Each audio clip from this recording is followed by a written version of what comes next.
ആരും ഉണ്ടാക്കാത്ത നല്ല ടേസ്റ്റുള്ള ഒരു ഉലുവ ചമ്മന്തിപ്പൊടിയാണ് കാണിച്ചത്. ഇതുപോലെ നിങ്ങൾ പെട്ടെന്ന് തന്നെ ഉണ്ടാക്കി നോക്കുക, വളരെയധികം ഇഷ്ടപ്പെടും. ദോശ കഴിക്കാനും വെറുതെ എടുത്ത് കഴിക്കാനും നമുക്ക് നല്ല ടേസ്റ്റാണ്. ചോറിൻ്റെ കൂടെയൊക്കെ ഒരു അടിപൊളി ചമ്മന്തിപ്പൊടിയാണ് ഉലുവ ചമ്മന്തിപ്പൊടി.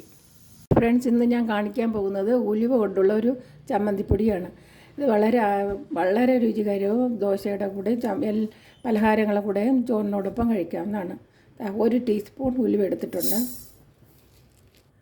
അതിനോടൊപ്പം ഒരു 8 വറ്റൽ മുളകിടുക, ഒരു 8 അല്ലി വെളുത്തുള്ളി ഇടുക, അങ്ങനെ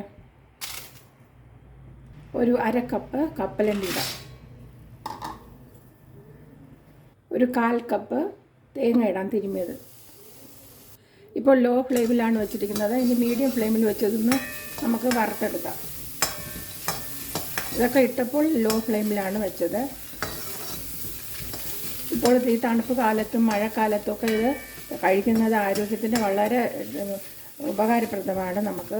പിന്നെ അത് മാത്രമല്ല, കുഞ്ഞുങ്ങൾക്കൊക്കെ ഇത് കൊടുക്കുകയാണെങ്കിൽ അവർക്ക് വളരെയധികം ഇഷ്ടപ്പെടും.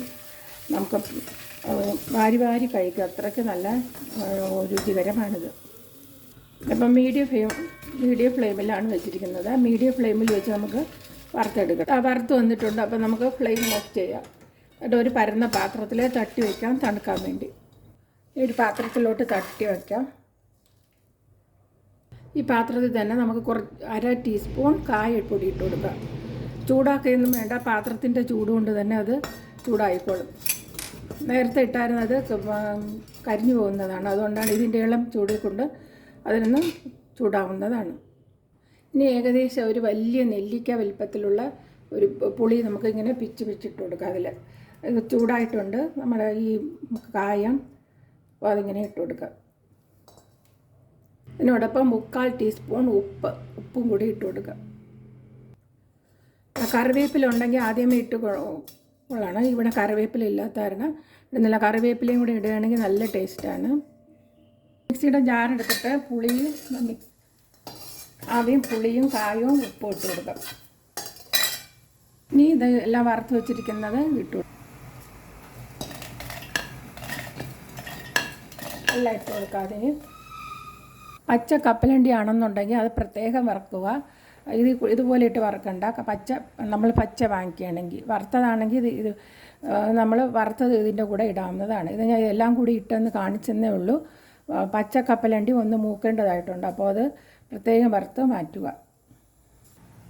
പൊടിച്ചെടുത്തിട്ടുണ്ട്. അതാ കണ്ടോ, നിർത്തി പൊടിക്കുക. അതാ നല്ല ടേസ്റ്റായിട്ടുള്ള ഒരു ഉലുവ ചമ്മന്തിപ്പൊടിയാണ് കാണിച്ചത്. പെട്ടെന്ന് തന്നെ ഉണ്ടാക്കാവുന്നതുമാണ്. ഇത് വെറുതെ എടുത്ത് കഴിക്കാനും നമുക്ക് വളരെ ടേസ്റ്റാണ്. കണ്ടോ, ഇപ്പം തന്നെ നിങ്ങൾ ഉണ്ടാക്കി നോക്കുക. കുഞ്ഞുങ്ങൾക്കും ഒക്കെ കൊടുക്കാവുന്നതാണ്. അതാ കണ്ടോ, കറിവേപ്പില പ്രത്യേകം ശ്രദ്ധിക്കുക. കറിവേപ്പിലയും കൂടി ഇടുക. ഇതുപോലെ പൊടിച്ചെടുക്കുക. മിക്സി ഓടിക്കുമ്പോൾ നിർത്തി ഓടിക്കുക. ഇനി അടുത്തൊരു വീഡിയോയുമായി വരാം. എല്ലാവർക്കും ബൈ.